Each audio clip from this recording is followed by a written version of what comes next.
Hi, I'm Jay, the client success manager here at Root. And if you reach out to us, I'll most likely be the first person you talk to. Welcome to Advisor Unplugged, where you get a behind the scenes sneak peek at the real humans behind the planning. Let's be honest, one of the biggest reasons we choose an advisor is because of trust. So we're having these chats so you can get to know our team before you ever hop on the call. This week, we talked to Roch Monnig out of Knoxville, Tennessee. You're going to like this one. So let's dig in. My guy, Roch Monnig, the pride of Knoxville, Tennessee, we'll call it. Dude, I was just I was looking you up on LinkedIn because I wanted to see your history because I didn't know where you were from. Are you from Knoxville? Born and raised. Okay, so guys, just FYI, Roch is born and raised Knoxville, not spoiler, then went to University of Tennessee, Knoxville, and now is living in Knoxville. Yeah, I really branched out. You really branched out. Yeah. Look, I'm the same way. I grew up in Southern California. I went to college within a 90-mile radius, and now I'm back. So I always say I never really left the nest. I think most people tend to live like around where they grew up, or maybe they move away for college or something like that, but then come back. But Knoxville's a good place to be. We like it here. We've considered living elsewhere and then always just settle on, hey, we like where we are and we can live the life that we want to live here. So why move? For sure. I'm on the same boat. So give people give a little bit about Knoxville, but I'd love to hear how Roch, how you utilize Knoxville. Why is it so cool to you and Taylor? Yeah. So when people think about Tennessee right now, they typically think about Nashville. Yes. Totally makes sense. Nashville has exploded over the last 5 to 10 years, right? Crazy growth, lots of it's like a destination city for a lot of weekend trips and whatnot. Knoxville is it's the biggest city in the East, in East Tennessee. And we're also really, really close to the Smoky Mountains. So a lot of times people are like, oh, that's a mountain town. I guess you could sort of think about it that way. It's not really a traditional mountain town. I don't think about it that way. We're 30 to 45 minutes from Great Smoky Mountain National Park, but just a lot of cool stuff going on here. I mean, you obviously have the university, so that drives a lot of, every time football season rolls around, there's just a different energy here in town, whether we're good or bad, just the hope and the expectation of, hey, this is going to be exciting. So that's fun. Yep. But then also people forget that, right next door to us is Oak Ridge, where the atomic bomb was built. So we've got Oak Ridge National Laboratory right there. And that brings a lot of people from around the country to this area. And I think that adds a little diversity, if you will, to Knoxville, and just has brought different things. And when people are moving to a place, they tend to want more things to do and places to go. And so that has, over the years, with the university here and some other large companies, that made Knoxville say, okay, let's add more. We just added a baseball stadium downtown. And now we have our minor league baseball team here in basically central downtown. It used to be 15 minutes outside of the city. So we brought it here. I think we've had a lot of pour over from Nashville as far as ideas and energy go. The restaurant scene in Knoxville is really, really good. The microbrewery scene is really, really good. I always tell people that are not from here that growing up, we never really went downtown. There wasn't a whole lot to do. And now most of your plans on the weekends are centered around stuff to do downtown. So it's a great place to be. Yeah. Okay. So being alumni, are you still hyped on, do you go to games? I try to. We try to go to one a season. Okay. Here's why I don't try to go to more. Because it's an all-day thing. I mean, Neyland Stadium fits now a little less than 100,000 people. So imagine all of those people going in and all those people going out after the game. And Knoxville is what I call a big small town. We don't have this robust infrastructure all around the university. So if you're spending your day parking a good ways away and then walking to the stadium and then walking back to your car, or sitting in traffic trying to get out, right? So if you want to go to a game, which I totally recommend, if you're visiting Knoxville on a weekend, you should try at a game day weekend. You should definitely try to go, but it's an all day commitment. Yeah. but I mean, the tailgating scene And again, just the energy, like even in the suburbs, right? You don't have to be on campus to enjoy game day. So Yeah. there's a lot to look forward to, especially in the fall. What about, is it, am I right? Is Knoxville in the weird spot where you earn it in the East Coast time zone? We're like 45 minutes away from Central, so we're super close to the line, but we are technically East Coast. Fun fact, people, if you didn't know that, in parts of Tennessee, you can be in CST, and in other parts, you can be in EST, Yes. which makes it hard. But we are basically now on the board of tourism for Knoxville. If you were in the middle, this is a sponsored Yeah, card. we really are. If we have any clients that are traveling to Knoxville, they should be given a list of recommendations from Chris B, KDK, and myself so they have the best time possible. Yeah. So, Roch, let's go back to the beginning. We know you were. Let's go back to birth and let's talk about that experience. Okay. First off, Roch was given one of the coolest names, and that's the first thing I pounced on when Roch started here. Roch started, and so did Trevor Bugs.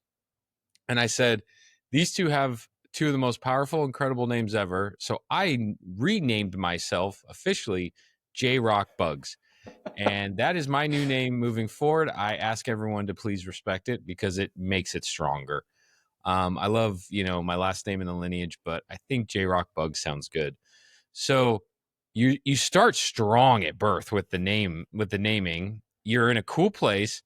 Now we go to Tennessee. When do you start tickling the idea of finance? Like, when does that start happening? I would say I would say I started tickling the idea of finance in high school when I asked for Quicken Okay. budgeting software for Christmas. No, you did not. I did. I did. Yeah. I'm sure there were some Xbox games and things like that mixed in there, but I definitely did ask for Quicken budgeting software and I got it and I started budgeting. Um, Wait, tell the people why. uh, Why? my parents would admit this. It's not like I'm talking bad about them and they don't know. My parents, I think, wouldn't say managing money has ever been their strong suit, and so they did a great job and have done a great job taking care of me and my younger sister over the years. But I realized how much unnecessary stress that caused at times. And so I just thought to myself, like, I don't want to live that way. And in high school, you have your job and you're Yeah. earning some money. And it's of course not a ton of money, but you just are figuring out what you want to do with it, how you want to spend it, how you want to manage it, things like Yeah. that. And so I realized that budgeting was really, really important. And Yep. it's also something I like doing. I think a budget is important for everyone, but I know not everybody likes doing it like I do. But anyway, so I asked for what at that time was the premier budgeting software, Quicken. I don't know if people still use Quicken. I've used a different software for years now. Yep. But yeah, that was really the first foray into that. And then my dad took me to a meeting with his investment advisor at the time, a few years later. So in high school, my senior year. And so that was really kind of when I realized, like, okay, you can help people in other ways. I was just kind of getting used to the world of personal finance. And then also at that time in high school, my senior year, I took a personal finance course. And that was really just the Dave Ramsey course that my school was showing me. And that was the Yeah. coursework, right? They already had it set out for you.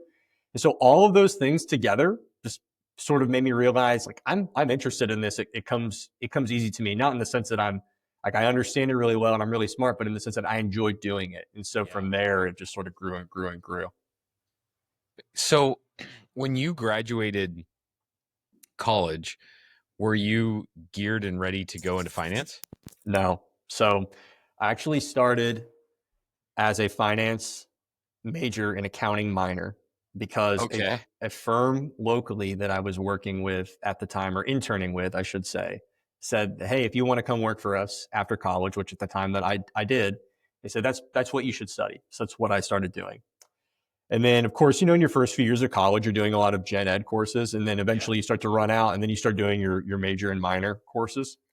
Well, I did another internship at that firm, and I realized that I just wasn't enjoying it as much as I thought that I would. And so I sort of started like second guessing, like, do I actually want to go into this? And so I thought, okay, let's press pause.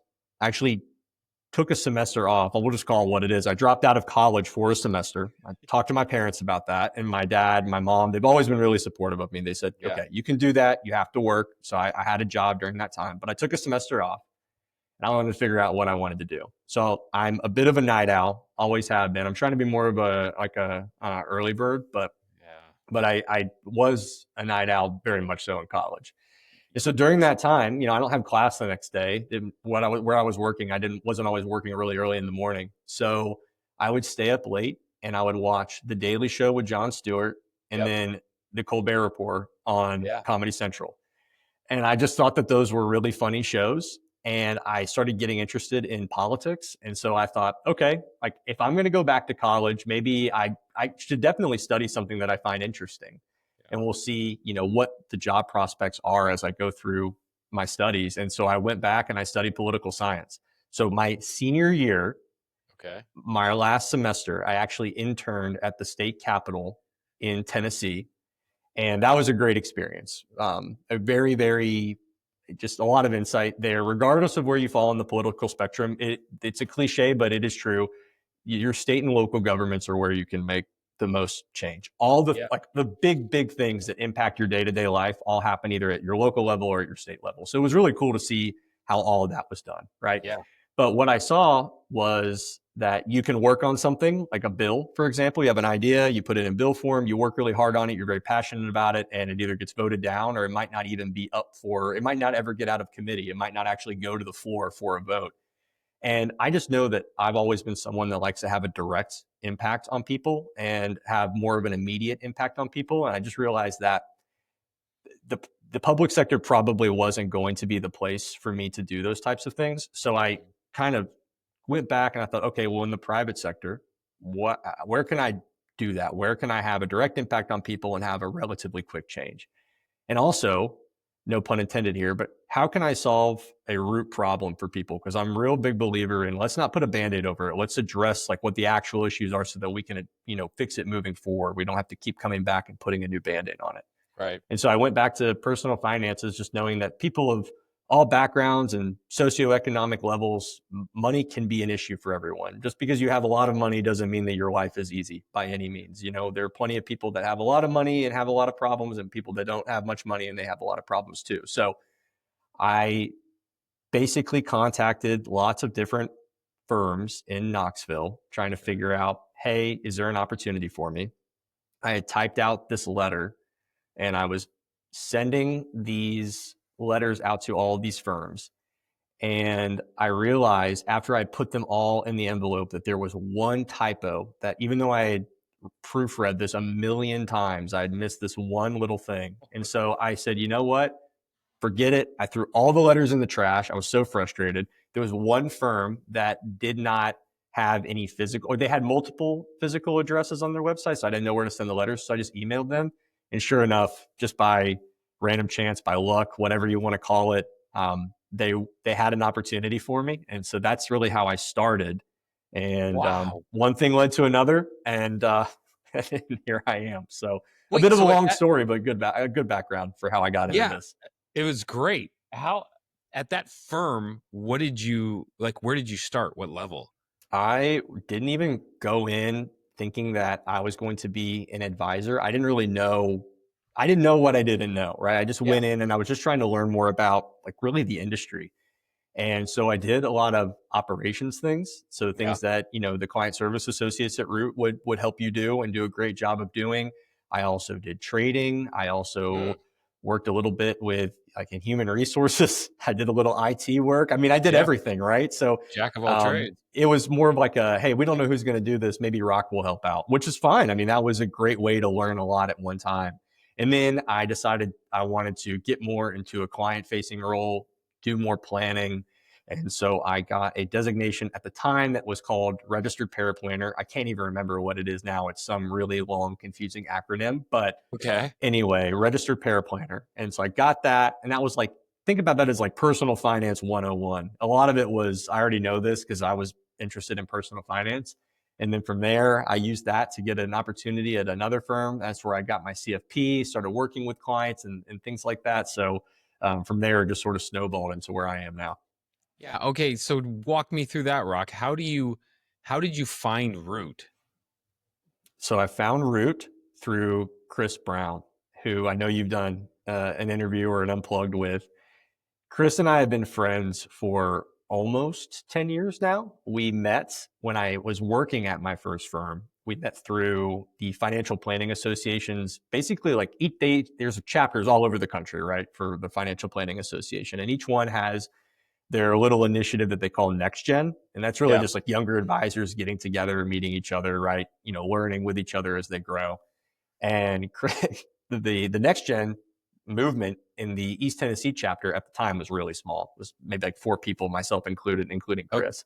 So okay. we all went to breakfast one morning, and we just hit it off Of immediately. course. Like we were just jiving really well. And so from there, we stayed in touch. And Chris, I know, found Root earlier this year. So yeah, I think back in like January or February, he Yeah. got hired. We had lunch one day. We get lunch or dinner once a month.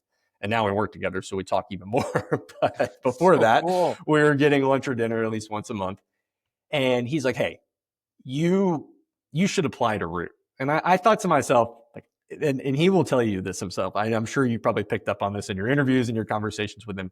What I love about Chris is this: when he finds something that he loves, he just dives headfirst into that. Like he's going to carry the flag, everything.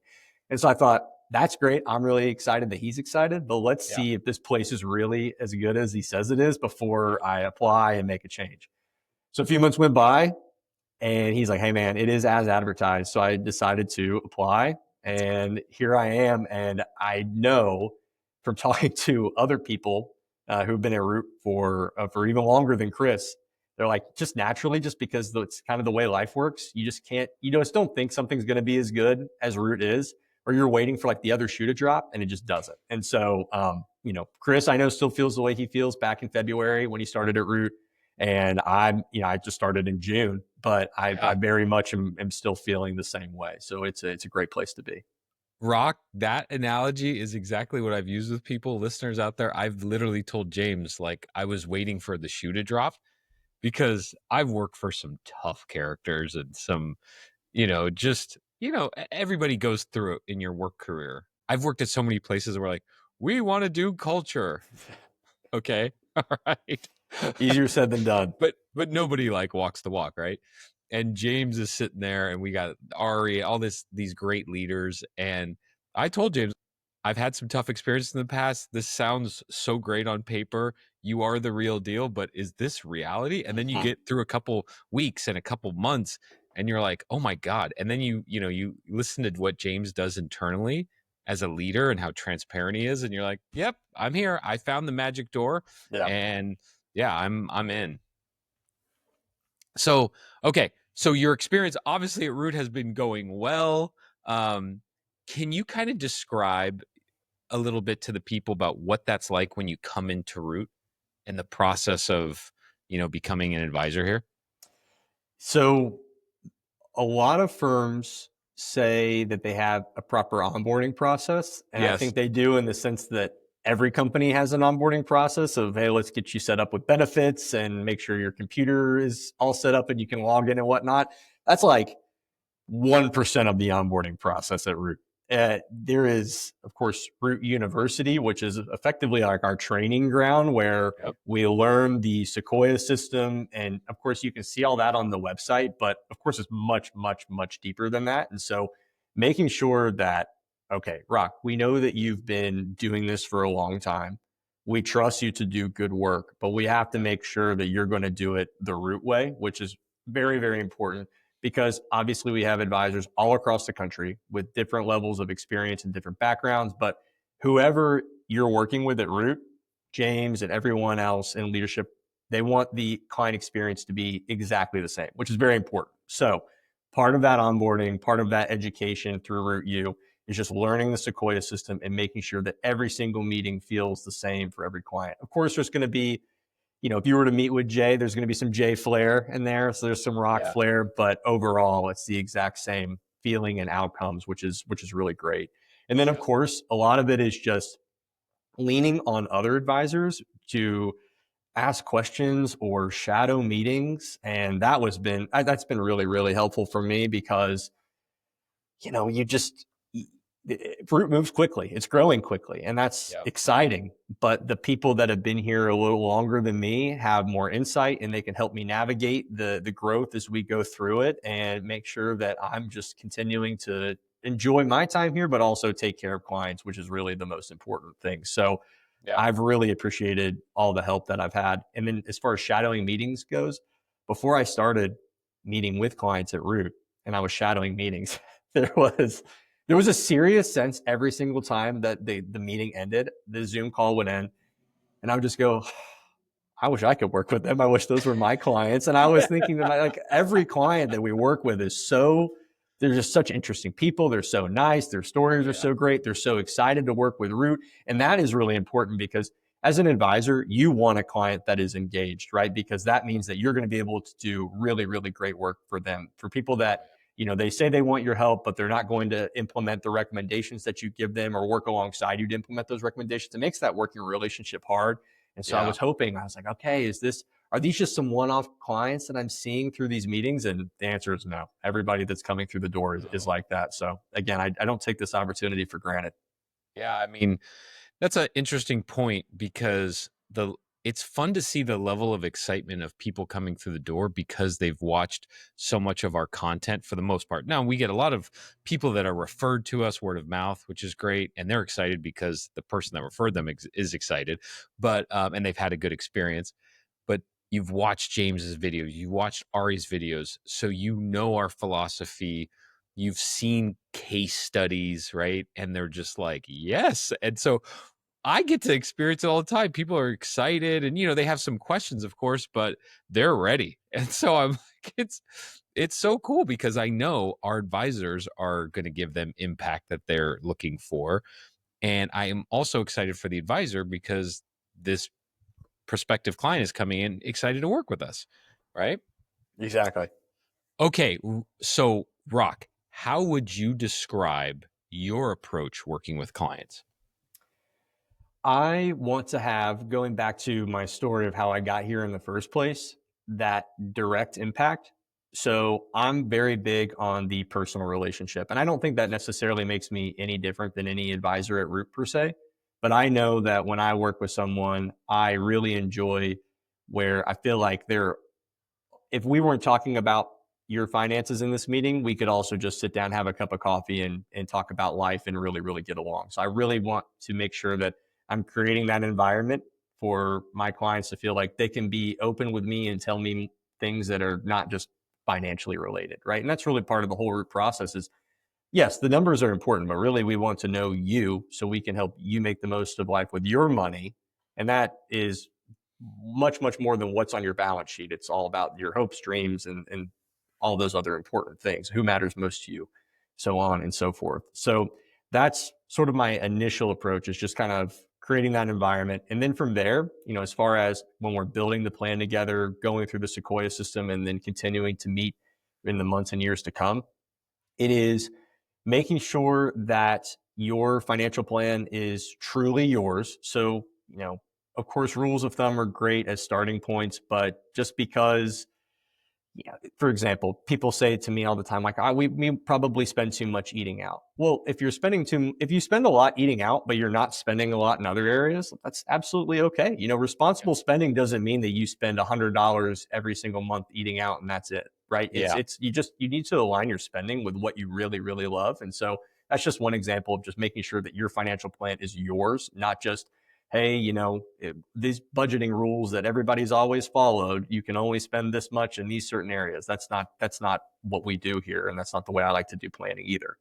And then also keeping it simple. I think a lot of times clients think that, hey, I have a strong financial plan, the more moving parts that I have in it. And to me, that's not necessarily the case. An easy example is someone coming to me and saying, I want to generate income in retirement. So I think I'm going to buy some rental properties. That there's not necessarily a bad idea if you want to get into rental properties. Right. We can't guarantee that those are going to generate income, right? There's a lot of stories about people that have bought real estate and it didn't go the way that they intended. Right. But my point in saying all that is, what if we can help you generate? Do you want to be a landlord, or are you are you worried about the income that you're going to have in retirement, and that's just causing you to think about other ideas and that ways you could do that? And if we can help you generate the income from your portfolio and maximize your other sources of income so that you can keep it simple, you don't need to add another layer of complexity onto your plan, such as, owning real estate, then let's do that, right? And so I think that just making it so that when you work with me, you feel like, okay, all of these moving parts in our financial life, they are all working together and they're all manageable. And I know that if something were to happen, we're going to lean on Rock to navigate us through that. And I think also something that's very important, especially if I'm working with a couple, if something were to happen to one of us, does the other one know what's going on? And so that they can feel like they can really just go right to Rock and kind of pick up where we left off and know that they're okay. All of those things, that play into that simplicity, it's all really, really important to me. And it's how I approach financial planning. That's a really good perspective. Running on that concept, what should clients expect when working with you? What should clients expect when working with me? So the first thing that I would say is that clients should expect to, again, have that simple approach, in the sense that, let's look at what you have and figure out, do we just need to rearrange some of the things? Do we need to add? Do we need to subtract? Right? I'm not going to immediately say, here's this framework that all financial planners use, or maybe even here's a framework that there's no cookie cutter approach at Root, right? Everything is truly customized to the clients that we're working with. And so figuring out, all right, this is what you're coming to me with. How do we make the most of what's already a good thing? How do we take a good thing and make it even better? And again, that doesn't necessarily mean that we're going to blow it all up and start over. It's not, I don't think I've ever done that with a financial plan, really. It's, you've already done so much great work. You've already made so much progress. So how do we get you from this next point, or from this point to the next point that you want to be at? So that's the first thing that you can expect. Again, just making the most of what you have so that we can, again, like I said, keep it simple. And then from there, I think the relationship piece, going back to what I was saying and how important that is to me, just the frequent communication, knowing that you're not going to be on a marketing email list and that's how really you're going to be hearing from Rock.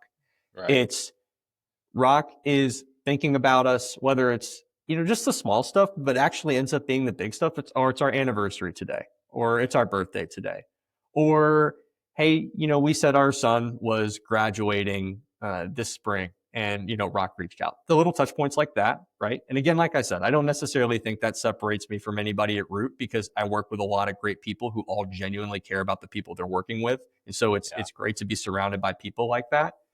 But then also it is making sure that when times get tough, or you come across what some clients would refer to as like those what ifs, like, hey, I've been thinking about this, like, does it need to, maybe Rock can think through this for us.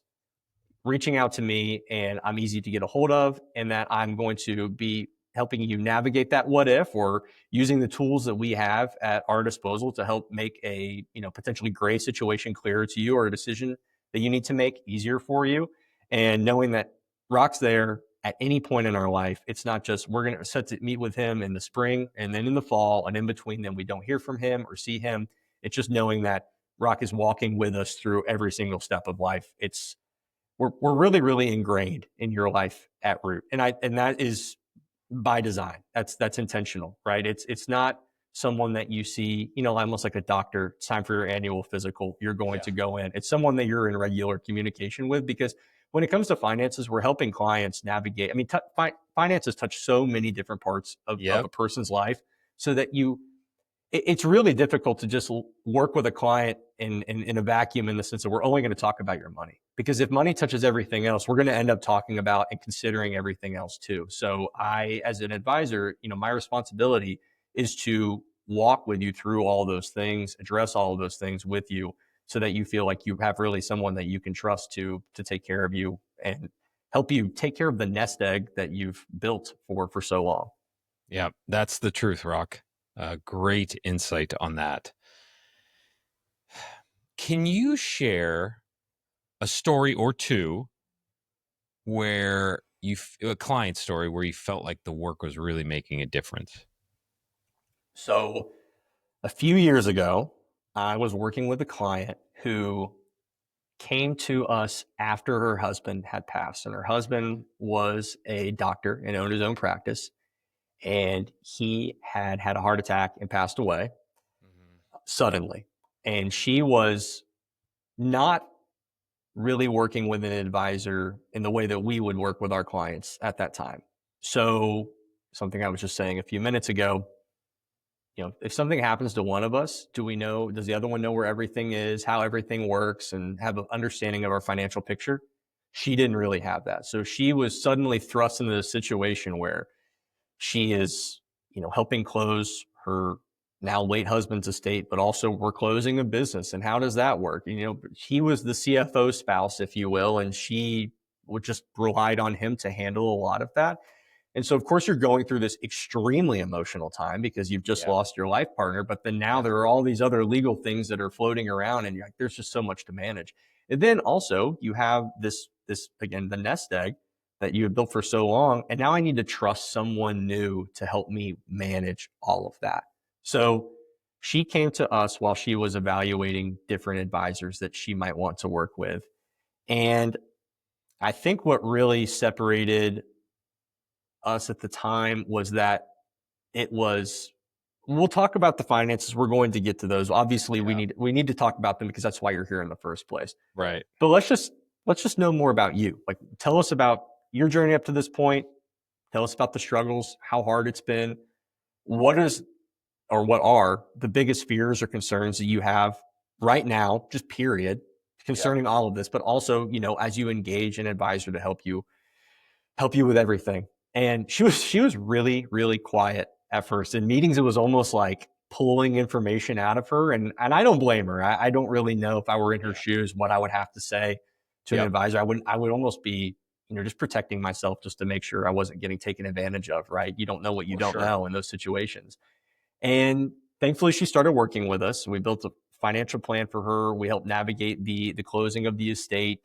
And we knew when we had seen the financial information that she gave us that she just was going to be more than okay based on the assets that were left and what she said that she needed in order to live the life that she wanted to live.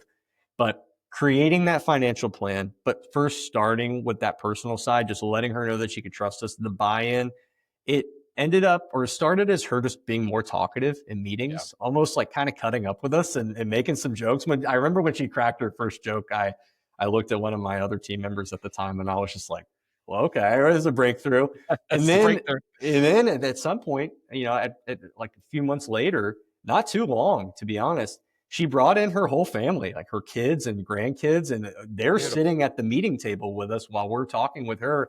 And I just couldn't help but think just how far we had come on that journey of starting where she's bringing us this stack of documents, because that's what people think you need when they're like, okay, I'm going to meet with a financial advisor today to see if I can work with them or if I want to work with them. Here's Right. a file of information. And it's like, okay, let's put the file to the side. Let's talk about your file personally, and then we'll get to all of that. And then just by going through the right steps, creating that relationship with her and giving her a lot more peace of mind. And so she would send us she'd send us like pictures from vacation and things like that. Just, Yeah. just making us remember that we're helping her. She went through a really, really hard thing, but helping her remember that there's still a lot of good life left to be lived and time to spend with people that really matter most to you. And to help her actualize that was really rewarding. Beautiful story. Thank you. That's I yeah, I can only imagine how rewarding that is to make impact like that. Yeah, it sounds cheesy, but it's why I do it, and I know it's why all the other advisors at Root do it too. For sure. Um, okay.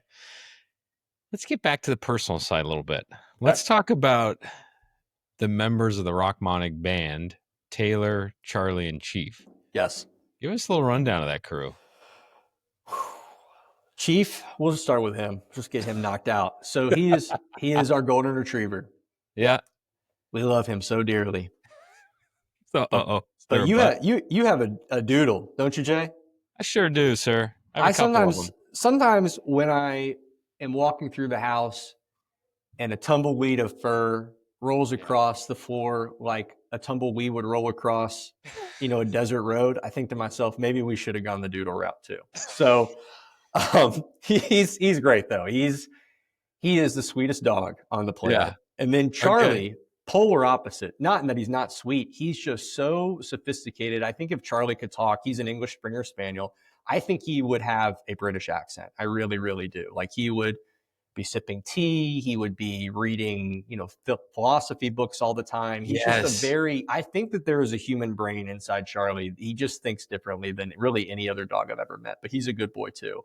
By the way, I love going through that exercise of going, what would my dog sound like? Yes. Yeah. And I love the British accent. I've just realized one of them, our boy Leo, I've just pinned it. I can't do Murphy. She's a sophisticated lady. I haven't got the voice down, but I have realized because Leo's pure, just off the wall boy, and I've Yeah. gone, he's a caveman. He's super basic. This, So I've got yes. that down.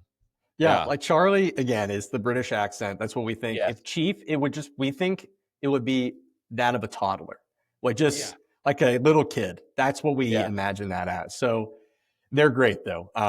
They definitely keep us busy, but in a good way. We like to spend time outside, and so they're always with us. Charlie loves to swim, and he's taught Chief to love to swim too. So Taylor, she spent a little bit of her time growing up in Florida, so she loves the water. And so yes, so Taylor is my wife. Yes. We got married in 2022, Okay. and we met in 2020 during COVID. And it was so Wow. strange. We had this really, and I think just like any other couple that had met during COVID, typically when you go on a first date, what do? Dinner or drinks, right? And Yeah. we didn't have dinner or drinks until like maybe December of that year. We met in July just because of the way that everything was going. So, Would we you have a obviously Zoom call? we were seeing, we were seeing each other for sure, Yeah. but it was just like we couldn't go to a restaurant and it feel like a normal date because For of sure. the world that we were living in, that we were all Yeah. living in at the time. Yeah. So, yes, we got married in 2022, and she is an attorney, and so Nice. she's I mean, it's the classic husband thing to say, right? That, oh, my wife's smarter than me, but objectively, my wife is smarter than me. Oh, yeah. It's also the husband thing to say that you outkicked your coverage, right? All those cliches that you hear, but they're true. They really are. They're true. Taylor is great. She definitely makes me a better person, and I'm very, very thankful to have her in my life. She keeps things fun. That's incredible. And that's the power of her and like how meaningful she was immediately. Cause like, yeah, you guys met 2 years later, you get married. That's pretty quick, right? And Yeah. so that you knew obviously from the jump that she was the one, huh? She knows, she's the type of person that knows what she wants. She's very picky. So I always say, like, I have no idea how I checked all the boxes, but thankful that I did. And then Yeah. also at that point in my life, I had also known what I wanted, or I did know what I wanted. And so, yeah, I mean, when it was, again, there's so many cliches that I'm throwing at you, but all of these are true. And I feel like that's something I say all the time is that the older you get, the more you realize like they're cliches for a reason, right? For There's a sure. reason why people say them. For But sure. pretty soon after meeting each other, it's like you felt like, I feel like I've known her for a way, way longer than I actually have. And that is sort of what I know that's what I was looking for. And so was she. So it's a great relationship. It's a real story of kindred spirits, my friend. Yeah, exactly. So what do you guys now? You guys don't have kids, you got the dogs. What are you guys up to like in free time? Yeah. So Knoxville is, again, everybody thinks of the mountains, and the mountains are great. We don't Yeah. go to the mountains as often as I would say maybe like all the the California Rudies. You do have mountains. We do. The Denver Rudies specifically. I mean, they're always outdoors, but we spend a lot of time in Knoxville outdoors. We have an awesome greenway system here. So Okay. right from my driveway, I can walk out of my driveway, be on a greenway in about 3 to 4 minutes, and walk 7, 10, 12 miles. There's different loops and paths. And so it's a great way. And you're not like right on the road the entire time with cars passing you. You know, you're walking next to Right. creeks or through forests. So it's a really great place to ride bikes if Yeah. you wanted to walk, to run. There's really no reason to not spend a ton of time outdoors in Knoxville. And what's cool is a lot of local businesses take advantage of that. I was talking about the microbreweries earlier. Is that, Yep. great patios, and now we've got some more rooftop bars and businesses and restaurants. And so, yes, it's a lot of time outside. Even though right now, we're recording this in July. It's obviously very hot, humid here, but Yeah. you know you got to make the most of it. So Right. it's especially in the wintertime, you're begging for weather like this because you're just kind of cooped up inside. So we have a lot of fun. I know you crush audiobooks, right? You're a I big try to. audiobook I guy. try to. Yes. Um, which is good. So what about, are you, as hobby wise, do you have sports hobbies? As far as watching sports, yes, probably too much watching sports. We're definitely watching them. Yeah, definitely watching them. Definitely watching them. So I had back surgery when I was in middle school, and that pretty much Oh ruined my. my sports career. So I don't play a lot of sports. I used to do CrossFit. I did Yeah. CrossFit for a long time, for 7 years. And I just recently quit that. Nothing wrong with CrossFit. It was just I kind of got burnt out on it. I feel like I kind of accomplished all that I wanted to Yeah. accomplish physically, and I did. It Yep. was really cool. I didn't know that I was able to do a lot of the things I ended up being able to do. So that was really Yeah. empowering and cool. So that I recommend it for anybody who thinks that they want to try new things and maybe shoot for some higher goals. But now, now, I, so I'm 32 years old. A long time ago, just give you a quick backstory. My babysitter told me, "Rock, you're an old man in a 5 year Yeah. old's body." And so like I'm an old soul. That's what people have Old always soul. said. So Yeah. I walk a lot now. I try to walk every single day for several miles, like 3 or more miles, and just it's a good cardio. And then I'll do some like body weight yoga workouts or stretching or whatnot. And I listen to audiobooks when I do that. Sometimes I'll meditate. Sometimes I'll just walk in silence and just kind of think through Yeah. things. Sometimes I'll listen to music. So it's good. As opposed to just being finished with your workout and you're sitting on the ground and you're breathing super heavy. It's just kind of nice to roll back up, like I said, into my driveway because now I'm hopping off the Greenways and I'm done. I'm done. I'm feeling Yeah. good, and so I feel refreshed. I am trying to get better with walking. I've had a mental glitch with it my whole life, and I still have this weird thing where, to check off the box mentally that I've worked out, my Yeah. heart has to come out of my chest. Yes. So I remember even in high school when, you start lifting weights, I just felt like, what, I need to insert this. So then when they, or I need to insert more energy into it. So then when they came out with like hit workouts, Yeah. oh my God, I was the guy in the gym. I would be, I would do a rep, like I would do some reps, and then in between them, I would be doing jumping jacks or push-ups or whatever. And I was like, Right. okay. But it wasn't because I was some tryhard. It was just because like I was like, well, I'm not burning enough calories or whatnot if I don't feel like I'm out of breath. So Yeah. walking was impossible for me. So Yeah. if we had to walk like I have this joke, me and my roommate in college, let's say we were walking back from a night out house parties, we used to run because it was like about a mile walk. And I was like, I can't walk it. I just got to run. Because Yeah. I was like bored of it, but I'm such Yes. a busybody. So I'm trying to do that now that I have two dogs. I'm trying to get better at it. And not like you, I put in something like a podcast or a book and then try to just enjoy the moment. It's just Yes. hard for me. You can Right. dial up walking, believe it or not. One of the ways to do it is what they call rucking, and I think that's gaining more popularity now. But basically, just a Backpack. weighted backpack or a weighted vest. So I do a lot of that. Okay. Or, if you want to just, sometimes you can just take a walk on really flat surfaces, right? Like along a road, or you can, in Knoxville, there's no shortage of hills here. So, I can throw in some hills if I want to. I used to run, I ran a lot, especially while I was doing CrossFit. I ended up running Yeah. a marathon back in 2019 and a half marathon in 2018. And I am glad that I did that. Cool Yeah. accomplishments, very rewarding. great feeling of accomplishment when you cross the finish line, but the Yep. training to get there, if you do not love running, it is hard to keep up with. And I like running. I do not love running. So Exactly. I don't do marathons or half marathons anymore. But yeah, I used to have that same problem as you where it's like unless I'm lying on the floor gasping for air, I didn't work out today. But it's worth And not to not to be cheesy and tie this back into financial planning, but that's sort of my approach as far as like keeping it simple, right? It's like Yeah. you don't have to do this thing that feels like you're killing yourself in order to live a healthy lifestyle or, have the physique you want or, Yeah. whatever. Everybody goes and does workouts for different reasons, right? And so Yeah. it took a while for me to flip that switch. And I think it was a lot of walking and just realizing like I'm still staying in shape and living the life that I want to and feeling good. And this Yeah. is what I'm doing. So maybe I don't need to do all those things. And that's sort of why I transitioned to what I do now. Okay. What is, if do you have any niche passions? Niche passions. I love a niche passion. Yes. Oh man. You talked about this with Chelsea E.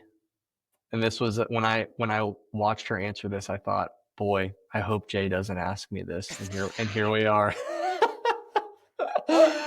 um Or Niche passions. Okay. you going? Yeah, passion's probably too strong of a word. But I'll tell you something that I think is something I really, really like about myself that flows into my answer here. I'm a very curious person. I'm no stranger to YouTube or Wikipedia rabbit holes. I'll just go research something for fun just to learn about it. Even if I'm never really going to use that knowledge, I just like knowing it. Right. And Okay. so a few years ago, I went to Savannah with Taylor, and there is a port, of course, the port of Savannah that's there. And so we're sitting along we're at a restaurant that's right along the water, and this massive container ship just comes through the Yeah. channel into port. I had never seen a ship that big in my entire Yeah. life. And it's like a building moving across the water. It's incredible. Right. And so I naturally, just me being who I am, went down the rabbit hole of container ships and things like Yeah. that. And one thing that I found that as I learn more, you become increasingly thankful and just amazed by the world that we live in, just the things that humans can do and build and all this infrastructure around us and how lucky we are to just like even go into a grocery store and all this food is there ready for us right at that For time, sure. right? And so I now am a little bit of what my friends would consider a container ship enthusiast. So Yes. I know the container ships that I saw in Savannah. I have them. There is a website called, I can't believe we're talking about this, Jay. This is great. Uh, marinetraffic.com. I have an account Yes. and I've bookmarked all of my ships that I have seen, and Price I tracking follow shift. them around the world from every now and then. And yeah, if we go to a place that's going to be close to a port, I like to go stop by the port if I can, or get close to it and like watch the ships come in. I just think they're an incredible feat of human engineering, and as we all know, we learned during COVID, like basically our whole retail economy runs on them. So yeah, that's probably that's an extremely niche Niche. passion, not even passion, but hobby, This whatever guy you was want to call it. questioning not having one. Now he's talking about I tracking know. container ships. That's I incredible. know. I know. It's All right. like I said, I don't know how we got here, but here we are. I love that. All right. We'll have to share that with the crew. All right. I've taken up a lot of your time. Let's finish with rapid fire, which is not so rapid most of the time. Let's do it. Early bird or night owl? I'm now an early bird. What does I've that mean? What I've when you made the transition. I was a night owl, and I can still stay up late, but I Yeah. make myself go to bed relatively early so I can get my day started early, usually around like 5:30, 5 o'clock, somewhere around in there. Wow. 5:30. You and the human optimizer, Chris Brown, getting up early I and know, I know. journaling I'm together. no Chris Brown in that regard. I mean, I'm not running. I think Chris like jumps out of bed and just starts sprinting. I think that's what he does. Yeah. That's not me. I like a slow start to my morning, but I like to start it early. Okay. Podcast or playlist? Podcasts, specifically comedy podcast. I love to laugh. Okay, give me a couple because I listen to comedy podcasts too. Let's see. So I love Conan O'Brien. I think Conan is very, very funny. So what is that? So good. What's his? It's called Conan Needs a Friend, right? Conan is a friend. Yes. I also listen to a podcast called Son of a Boy Dad. That's a pretty funny one. Okay. And I just I kind of jump around. There's so many different comedians. I feel like every comedian has a podcast now, right? So it's like sometimes Bill Burr's Monday morning podcast. Tom Segura's got a podcast. It's really just, I don't know. Comedians see the world in a different way than you and I do. And I know you've done stand up before, at least like a 5 minutes of stand up. I would love to know about that. We need to talk about that sometime. Oh yeah. But it's just funny to hear their perspectives. And again, like Yeah. I said, if I'm listening to something, I want to be listening to something that's either neutral or improving my mood, right? Yes. it's Yes. the Yeah. it's the I'm probably misquoting this, but the saying like you got two dogs, a bad dog and a good dog, feed the good dog. And so I feel like if I'm listening to something, I want to be feeding the good dog, and comedy podcasts are a great way to do that. I agree. I like that you like Conan. Conan to me, he's just one of those guys you're like, I want to be friends. Like he's just always Yes. having a good time. He's always laughing. People like him because of that, because he's so Yes. genuine and true. And he just like makes you want to do comedy. Like he was Yes. one of my inspirations. I think he's just Um, a naturally funny person, and so he listening is. to him talk is really great. But Yes. I'm not like a huge like slapstick comedy fan, if you will. It's more of just like I wouldn't even call it like enlightened or intellectual comedy, but just more like conversational comedy. Storytelling. And then Conan, when he laughs, is genuine, right? So he just Oh loves to yes, laugh too. yes. So that's a great podcast if any listeners out there, because it's just fun. Okay, favorite vacation spot. Hawaii. We honeymooned in Hawaii on the Big Island. Okay. Incredible. There are so many different biomes on that island. I'm not making that up. Yeah. You are driving in one part and you feel like you're on Mars. You turn a Yes. corner and you're in a rainforest. It Yes. is amazing. And so then we went back earlier this year. We went to Maui, and Maui was amazing as well. It's a little bit more touristy than the Big Island. Like you feel a little bit like you're going down the escalator in the airport and there's an advertisement for Sonic, right? So it's like, okay, it feels different, but amazing. I mean, everybody there is so kind. The views are incredible. We're so lucky to have that as part of the United States. So Hawaii, Hawaii, Hawaii, easiest question you're going to ask me all day. I'm on the board of tourism for Maui. They don't know yet, but I love Maui. That's awesome. One word your friends would use to describe you. I would say passionate. Yeah. I hesitate to choose that word because I feel like that word's really overused. So I wouldn't say passionate in the sense that I have all these different passions, but more if when Roch cares, he really cares. And you know that. You're never going to doubt Roch's commitment or loyalty to something. And so I think that's in that commitment, like I said, there's a lot of energy behind that. I try to live my life, and I don't always live up to this, but something that I have basically on a billboard in my head all day, every day is the way you do anything is the way you do everything. I really try to live that way. And so if I'm going to do something, I'm going to give it my full effort, right? And so that's what I mean by passion, just really having that energy behind everything that I do and am involved in. Great. I need that motto put up on my house. I love that. Okay, so because we ask clients a lot about their retirement dreams, what's yours? Retirement for me, I'm definitely going to have to stay busy. I think it'll be a lot of volunteering or maybe moonlighting is something. I don't know. Maybe something related to container ships. Who knows? Maybe I'll sail the seas. I'm just kidding. Taylor would not like that. That would just come out and defeat the whole purpose, right? He'd be like, okay, right. Roch, you're home less than when you were working for Root. Yeah, we can't do that. I have to stay busy, but it's going to be a lot of what I do now. And I mean that. There are some clients, I think the clients that really get retirement, and I've said this in a video that I've done with Ari, the clients that really are successful in retirement are the ones that have practiced retirement leading up to it, right? Like they don't retire and then they're answering the questions.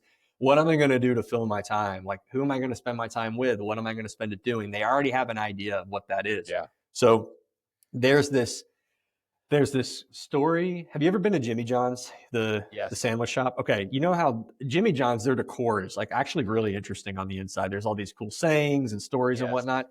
So I saw this in Jimmy John's, but I don't know if Jimmy John's is like what made it, who made this up. But it's the fisherman in a village. The story about that, where a businessman comes up to a fisherman in a village, and basically the fisherman, he fishes all day, and then at night or in the evening he comes back and he sits around a fire with his friends and they drink wine and they play guitar, right? And then this businessman comes up to him and says, "Hey, we could grow your fishing business into this massive empire." And I won't tell the whole entire story, Right. but the story ends with the fisherman saying, "Well, okay, once I retire from that, then what do I do?" And he says, "Well, then after that, you could come back and you could sit around the fire and spend time with your friends and drink wine and play the guitar." And the point is, he's like, "Why would I do all that? That's what I'm already doing." And so I think Right. that's sort of how I approach my life is I want to live a good life tomorrow, but I also want to live a good life today. So a lot of the things that I want to be doing in retirement are what I'm doing now. I'm spending time with my family and friends. I'm being active. I'm taking care of myself, being involved in my community. I'm very, very big on community. I'm not just talking about volunteering, but just like knowing people in your town and being a part of that. And you live somewhere, and it's your town is or your city is a community. So getting involved in that. So Yeah. it's more of the same is my answer. More of the same. That sounds incredible. Well, you heard it here direct from the man himself, Roch Monnig. Man, thank you so much for doing this, taking the time to let us behind the curtain a little bit. I think people are going to really enjoy this conversation. It shows a lot about who you are. And like I feel like a lot about our advisors, people would be lucky to work with you. It would be an incredible journey. I wish you only the best luck here, and I can't wait to hang out with you more, my friend. Thank you, Jay. I appreciate the opportunity. This has been fun. You got it. Take care, man. See you.